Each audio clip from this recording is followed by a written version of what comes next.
स्वागत है आप सभी का हमारे खास शो पूछता है इंडिया में। अपने इस खास शो में मैं ऋतु आज आपको बताने जा रही हूँ कि आखिर किस तरीके से दहशत में इस वक्त पाकिस्तानी जी रहे हैं। वहां के हुक्मरान भी वहां पर दहशत में नजर आ रहे हैं। पाकिस्तान के रक्षा मंत्री ख्वाजा आसिफ का एक बयान सामने आया है जिसमें उन्होंने कहा कि भारत कभी भी हमला कर सकता है। एक पाकिस्तानी चैनल को दिए इंटरव्यू में ख्वाजा आसिफ ने यह आशंका जाहिर की है कि इस मुद्दे पर हम आगे चर्चा करेंगे। पहले आपको सुनवाते हैं कि आखिर ख्वाजा आसिफ ने क्या कहा है, बयान क्या दिया है, सुनिए।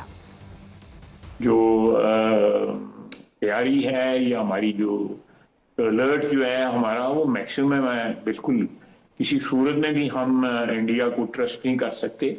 मैं तो एक पॉलिटिकल वर्कर की हैसियत से जो सिचुएशन है उसको ये एनालाइज किया है, लेकिन उसमें मैं रूल आउट नहीं करता। इंडिया खुद भी पूछ सकता है कि वहां से भी हमारे खिलाफ जारी रखें और साथ जो है वो ऑल आउट वॉर या व्हाटएवर जो भी उनकी स्ट्रेटेजी होगी वो हमारे और उनका जो आपस में जो सरहद है उसके ऊपर भी कोई इनकर्जन करे, कोई अटैक करे। तो आपने सुना पाकिस्तान के रक्षा मंत्री का बयान क्या कुछ है। अब आइए आपको पूरा मामला बताते हैं। दरअसल सोमवार को भारत से सेना प्रमुख जनरल उपेंद्र द्विवेदी ने एक बयान दिया था जिसमें उन्होंने साफ तौर पर कहा था कि अगर दोबारा मौका मिला तो भारतीय सेना पाकिस्तान को सिखा देगी कि एक जिम्मेदार मुल्क को पड़ोसियों के साथ कैसा व्यवहार करना चाहिए। आइए अब आपको सुनवाते हैं कि जनरल उपेंद्र द्विवेदी ने कहा क्या था जिसको लेकर के पाकिस्तान में इतनी खलबली मची हुई है। सुनिए आप। 1.0 तो देखिए, मैं तो ये कहना चाहूंगा कि मूवी शुरू भी नहीं हुई थी, सिर्फ एक ट्रेलर दिखाया गया था और ट्रेलर के बाद 88 घंटे में वो ट्रेलर खत्म हो गया था। तो आगे आने वाले हालात कैसे होंगे ये इसके बारे में हम पूरी तैयारी करके बैठे हुए हैं और अगर कोई ऐसा हमें मौका देता है पाकिस्तान तो हम उसको भरपूर एक शिक्षा प्रदान करना चाहेंगे उसको कि कैसे एक जिम्मेवार नेशन को अपने पड़ोसियों से बिहेव करना चाहिए। तो आपने पाकिस्तान के रक्षा मंत्री का बयान भी सुना और भारत के सेना प्रमुख की चेतावनी भी सुन ली।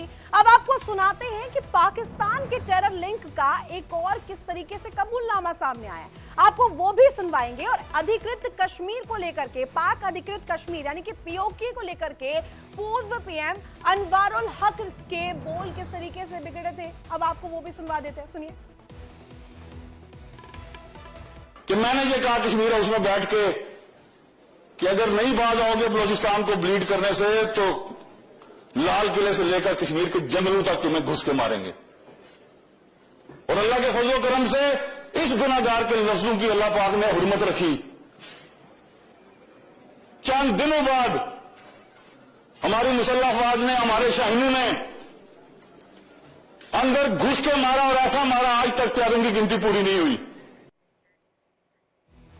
देखिए, दिल्ली में हुए ब्लास्ट के बाद से ही पाकिस्तान में खौफ फैला हुआ है, खौफ पसरा हुआ है, डर हर ओर देखने को मिल रहा है। ऐसे में ये डर हो भी क्यों ना, क्योंकि भारत सरकार की लगातार जिस तरीके से नीति है, इस टेररिस्ट एक्ट को लेकर के भी वैसा ही जवाब दिया जाएगा।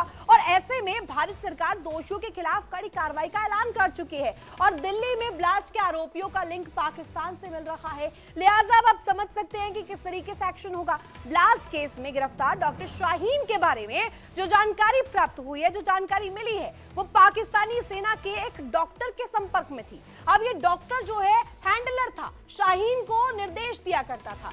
दोनों ही लोग सोशल मीडिया के जरिए संपर्क में थे और ये बताया जा रहा है कि जैश-ए-मोहम्मद की महिला शाखा की सदस्य थी। ऐसे में किस तरीके से शाहीन की इंपॉर्टेंस जो है इस ग्राफिक्स के माध्यम से हम आपको दिखा रहे लगातार। वहीं मसूद अजहर को लेकर के भी जानकारी, जहां मसूद अजहर की बहन के संपर्क में शाहीन थी, वो जैश की महिला शाखा जमातुल मोमिनात के लिए भर्ती करवाया करती थी। अब देखिए किस तरीके से जो मासूम लोग हैं, इनोसेंट लोग हैं, उन्हें अपने इस नेक्सस में शामिल करने के लिए किस तरीके से ब्रेन वॉश किया जाता था और ये करा किससे द्वारा जाता था। आपको बता दूं, शाहीन जैसे लोगों के द्वारा करवाया जाता था जो कि ऐसे लोगों को चूज किया करते थे जिनके दिमाग में इस तरीके की जिहादी भावना जो है वो डाली जा सके। अब चलिए, अब वो बड़े सवाल आपके सामने रख देते हैं जिस पर आज ये पूरी डिस्कशन जो है बेसिस रहने वाली है।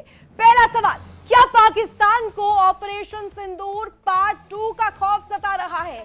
क्या पाकिस्तान अब आतंक की फैक्ट्रियों पर एक्शन लेगा? ये दूसरा बड़ा सवाल है। और वही आखिरी और तीसरा सबसे अहम सवाल ये कि दिल्ली धमाकों के जैश और पाक से लिंक मिले, पाकिस्तान कैसे इसको इनकार करेगा? आखिर पाक किस तरीके से इसे दरकिनार करेगा? क्योंकि ऐसा तो अमूमन वो करता आया है हर मामले को लेकर के। जब हम देखें तो पाकिस्तान अलग थलग जब पड़ता है तो इनकार कर देता है उन आतंकियों से, उनसे इनकार कर देता है जो उनके देश में रह रहे हैं, और यहाँ पर आतंक का बीज जो है पूरे दुनिया में फैलाते हुए नजर आ रहे हैं।